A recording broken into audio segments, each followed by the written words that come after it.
नमस्कार, सभी का हमारे चैनल पर स्वागत है। वार्षिक शिक्षण योजना की सीरीज़ में आज हम एक नई योजना के साथ आपके साथ आए हैं। वार्षिक योजना का यह फॉर्मेट जो अपनी दैनिक डायरी में है, इसे भरना अनिवार्य होता है। आज की योजना का विषय हिंदी कक्षा 4 हिंदी विषय की अप्रैल 26 से लेकर मार्च 27 तक की योजना है। सबसे पहले हम लिखेंगे सामान्य उद्देश्य। उसके बाद पहला माह है अप्रैल में कार्य दिवस हैं 23। इसमें 3 अध्याय जिनका अध्ययन हम करेंगे। पहला अध्याय है वंदना। इसके प्रमुख शिक्षण बिंदु रहेंगे शुद्ध वाचन, उच्चारण व स्वर ज्ञान। इसमें सहायक सामग्री के रूप में हम पाठ्य पुस्तक को लेंगे। दूसरा पाठ रहेगा सीखो। इसके प्रमुख शिक्षण बिंदु रहेंगे शब्दार्थ, कठिन शब्दों की समझ। इसमें हम चित्र और चार्ट का उपयोग करेंगे। अगला पाठ यानी पाठ संख्या 3 रहेगा कृष्ण की बाल लीला। इसमें प्रश्नोत्तर, भावार्थ एवं चर्चा करेंगे। साथ ही नैतिक शिक्षा एवं मूल्य निष्कर्ष पर बात करेंगे। इसमें श्यामपट्ट और फ्लैश कार्ड को सहायक सामग्री के रूप में उपयोग कर सकते हैं।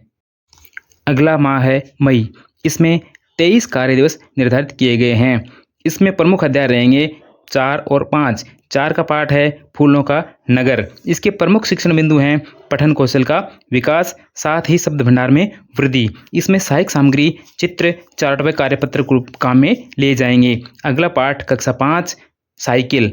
इसके प्रमुख शिक्षण बिंदु हैं रचनात्मक लेखन गतिविधियां, साथ ही कठिन शब्दों का अभ्यास। इसमें हम फ्लैश कार्ड व मॉडल प्रश्न पत्र को सहायक सामग्री रूप में उपयोग करेंगे। अगला माह है जून। चूँकि जून में सिर्फ 2 कार्य दिवस हैं, इसलिए इसमें अपन आकलन, अभ्यास, पुनरावृत्ति एवं मूल्यांकन का कार्य करेंगे। यानी अब तक पढ़ाए गए पाठों की पुनरावृत्ति, एक दिन इनका सारांश प्रस्तुत कर देंगे, अगले दिन इनका एक छोटा सा मूल्यांकन कर लेंगे, जिसमें सहायक सामग्री के रूप में प्रश्नावली हैं, कार्यपत्रक हैं या मॉडल प्रश्न पत्र बनाकर अपन मूल्यांकन कर सकते हैं। अगला महीना है जुलाई। जुलाई में 26 कार्य दिवस निर्धारित किए गए हैं। इसके प्रमुख अध्याय हैं 6, 7, 8। पहला अध्याय अपन लेंगे अध्याय 6 मेरा गांव। इसके प्रमुख शिक्षण बिंदु हैं पठन एवं वाचन। सहायक सामग्री के रूप में हम गांव का मानचित्र उपयोग कर सकते हैं। अगला अध्याय है मेरी जैसलमेर यात्रा। इसके प्रमुख शिक्षण बिंदु रहेंगे यात्रा वर्णन व विभिन्न स्थानों की जानकारी। इसकी सहायक सामग्री में चित्र, फोटो या कोई यात्रा का वीडियो भी अपन उपयोग कर सकते हैं। अगला अध्याय है बोलने वाली मांद।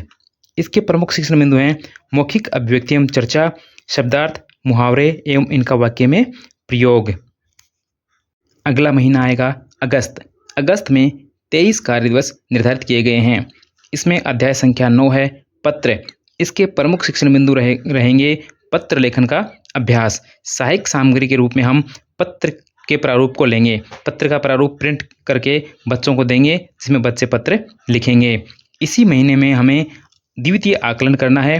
द्वितीय आकलन करने के लिए पाठ्य पुस्तक में दिए गया फॉर्मेट, साथ ही हम मौखिक रूप से मूल्यांकन कर सकते हैं। अगला माह है सितंबर। सितंबर में 24 कार्य दिवस निर्धारित किए गए हैं। इसमें 2 अध्याय हैं 10 व 11। अध्याय 10 गिलहरी का घर। इसका प्रमुख शिक्षण बिंदु हैं कहानी वाचन एवं भावार्थ। इसमें हम कहानी का कोई चित्र सहायक सामग्री के रूप में प्रयोग करेंगे। अध्याय 11 बच्चों का पूछताछ केंद्र। इसके प्रमुख शिक्षण बिंदु हैं प्रश्न पूछने की आदत एवं जिज्ञासा जागृत करना। साथ ही शब्दार्थ, पर्यायवाची, विलोम, रचनात्मक लेखन कार्य भी करेंगे। इसकी सहायक सामग्री में हम फ्लैश कार्ड, कार्यपत्रक, चार्ट या पूछताछ से संबंधित कोई वीडियो भी काम में ले सकते हैं। अगला महीना है अक्टूबर। अक्टूबर में हम अध्याय संख्या 12 व 13 का अध्ययन करेंगे। अध्याय संख्या 12 सुनेली का कुआं।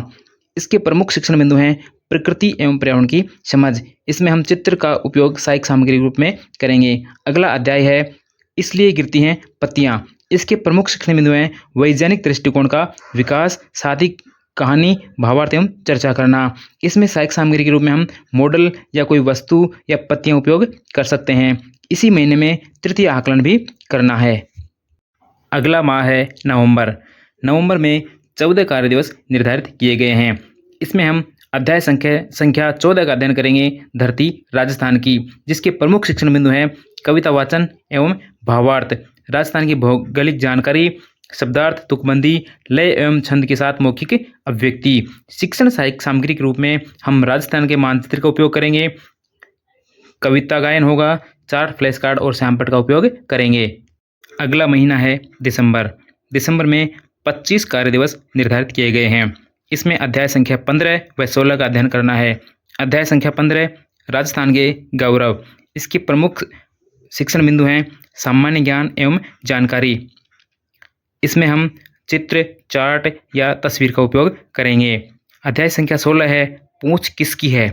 इसके प्रमुख शिक्षण बिंदु हैं प्रश्नोत्तर, चर्चा एवं गतिविधियों में छात्रों को शामिल करना। इसमें हम फ्लैश कार्ड, कार्यपत्रक, मॉडल आदि का उपयोग कर सकते हैं। अगला महीना है जनवरी। जनवरी में अध्याय 17 साथ ही आकलन 4 करेंगे। इसमें अध्याय 17 है मेल मिलाप। इसके प्रमुख शिक्षण बिंदु हैं नैतिक शिक्षा एवं सहयोग की भावना, समूह गतिविधि एवं भूमिका निर्वाह। इसमें सहायक सामग्री के रूप में कार्यपत्रक और चार्ट लेंगे। साथ ही आकलन करने के लिए मॉडल प्रश्न पत्र और श्यामपट्ट का उपयोग कर सकते हैं। अगला महीना है फरवरी। इसमें 23 कार्य दिवस है, लेकिन अपने को लगभग जनवरी तक पूरा पाठ्यक्रम पूर्ण करवाना है। फरवरी में हम संपूर्ण पाठ्यक्रम की पुनरावृत्ति करेंगे। व्याकरण के जो अपने को विशेष टॉपिक लगते हैं उनका वापस अध्ययन करेंगे, लेखन व पठन अभ्यास करेंगे। इसी के शिक्षण बिंदु हैं संपूर्ण पाठ्यक्रम की पुनरावृत्ति, व्याकरण का अभ्यास, मौखिक एवं लिखित अभ्यास। अभ्यास के लिए सहायक सामग्री के रूप में हम प्रश्न बैंक का उपयोग कर सकते हैं। सत्र का अंतिम महीना है मार्च। फरवरी के अंतिम सप्ताह में बोर्ड परीक्षाएं हो जाती हैं। वहीं मार्च के प्रारंभ में लोकल परीक्षा होने के बाद अपने को मार्च महीने में वार्षिक परीक्षा यानी कि योगात्मक आकलन है, परिणाम का विश्लेषण करना है, प्रतिपुष्टि करनी है, विद्यार्थियों के ग्रेडिंग कार्ड बनाने हैं, ये सब कार्य करने हैं।